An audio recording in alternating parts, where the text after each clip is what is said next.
नमस्कार दोस्तों EPS 95 employ pension scheme 1995 सरकार द्वारा कर्मचारियों के भविष्य के लिए बनाई गई एक पेंशन योजना, जिसका उद्देश्य था कि रिटायरमेंट के बाद कर्मचारियों को एक सम्मानजनक जीवन जीने के लिए न्यूनतम पेंशन मिले।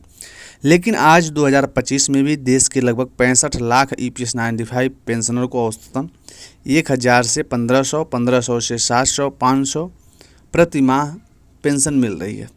सोचिए, क्या यह रकम आज के ज़माने में किसी वृद्ध व्यक्ति के लिए सम्मानजनक जीवन जीने की गारंटी है?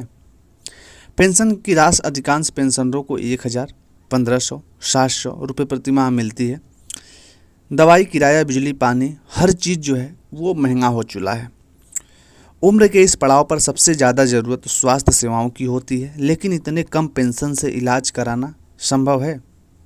कई पेंशनधारक अपने परिवार के इकलौते कमाने वाले सदस्य हैं, जिन पर बच्चों की पढ़ाई, बेटियों की शादी और घर चलाने की जिम्मेदारी है।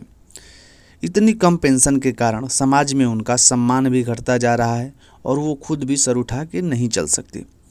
ईपीएस 95 पेंशन धारकों की सबसे बड़ी समस्या है आर्थिक सुरक्षा। 1000 रुपये में आज भी के समय में दोस्तों एक दिन का भी राशन आना मुश्किल है।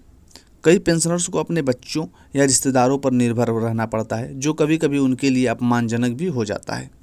बुजुर्गों को सबसे ज़्यादा ज़रूरत होती है दवाइयों की, डॉक्टर की फीस और अस्पताल के खर्च, लेकिन इतनी कम पेंशन में ये सब कर पाना नामुमकिन है। कई पेंशनर्स इलाज के अभाव में असमय वो मौत के शिकार हो गए।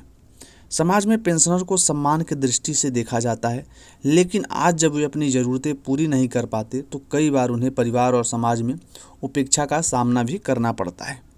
आर्थिक तंगी, स्वास्थ्य की चिंता और समाज की उपेक्षा, इन सब का सीधा असर मानसिक स्वास्थ्य पर पड़ता है। डिप्रेशन, चिंता, आत्महत्या जैसे मामले सामने आ रहे हैं। ईपीएस 95 पेंशन धारकों की आवाज़ को एकजुट करने और सरकार तक पहुंचाने का काम एनएससी ने किया है।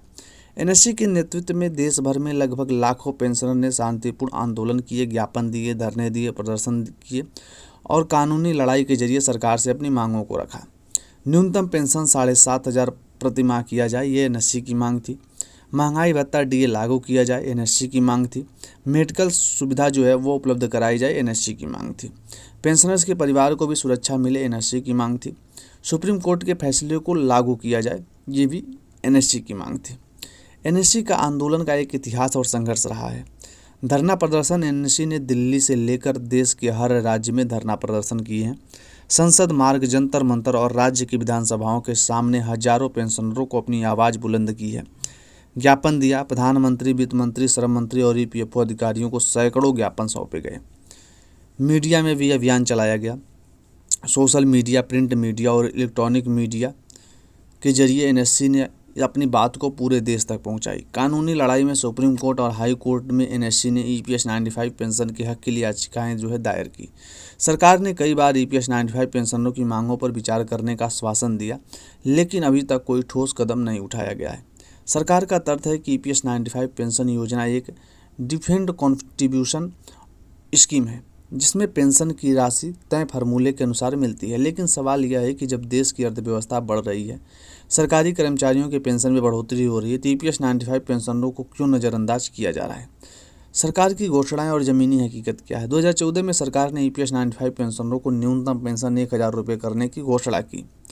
2020 में आश्वासन दिया। श्रम मंत्री ने संसद में कहा कि ईपीएस 95 पेंशनरों की समस्याओं पर विचार किया जा रहा है। 2023 में अपडेट आया कि ईपीएफओ ने सुप्रीम कोर्ट के आदेश के बाद उच्च पेंशन के लिए आवेदन प्रक्रिया शुरू की है, लेकिन ज़मीनी स्तर पर अधिकांश पेंशनर को कोई लाभ नहीं मिला। ईपीएस 95 पेंशनर की लड़ाई केवल सड़कों पर नहीं थी, कोर्ट में भी लड़ी जा रही थी। सुप्रीम कोर्ट के 4 नवंबर 2022 को अपने ऐतिहासिक फैसले में कहा कि ईपीएस 95 पेंशनर को उच्च पेंशन का अधिकार बरसत उन्हें अपने वेतन का योगदान ईपीएस में किया जा। लेकिन ईपीएफओ और सरकार ने इस फैसले को लागू करने में टाल मटोल की नीति अपनाई। ईपीएफओ की आपत्तियां थी कि ईपीएफओ का कहना है कि उच्च पेंशन पर फंड का बोझ बढ़ेगा। सरकार का तर्क है कि योजना की वित्तीय स्थिति बनाए रखना जरूरी है। पेंशनर्स की क्या दलील थी? सरकार का तर्क था और पेंशनर की भी दलील थी। पेंशनर का कहना है कि उन्होंने अपने जीवन की कमाई का हिस्सा ईपीएस में दिया है, इसलिए उन्हें न्याय मिलना चाहिए। इसी प्रकार से आप देखोगे कहानी रामलला उत्तर प्रदेश की। रामलला शर्मा की दोस्तों उम्र 68 साल है। एक सरकारी उपक्रम में 32 साल से सेवा देने के बाद रिटायर हुए। आज उन्हें 1800 रुपये की पेंशन मिलती है। दवाइयों का खर्च 1200 रुपये है। बाकी 600 रुपये घर में कैसे चलाते हैं। बेटियों की जिम्मेदारी है, बीमार पत्नी है, खुद की बीमारी है। रामलला की ज़िंदगी एक जंग जो है वो बन चुकी है।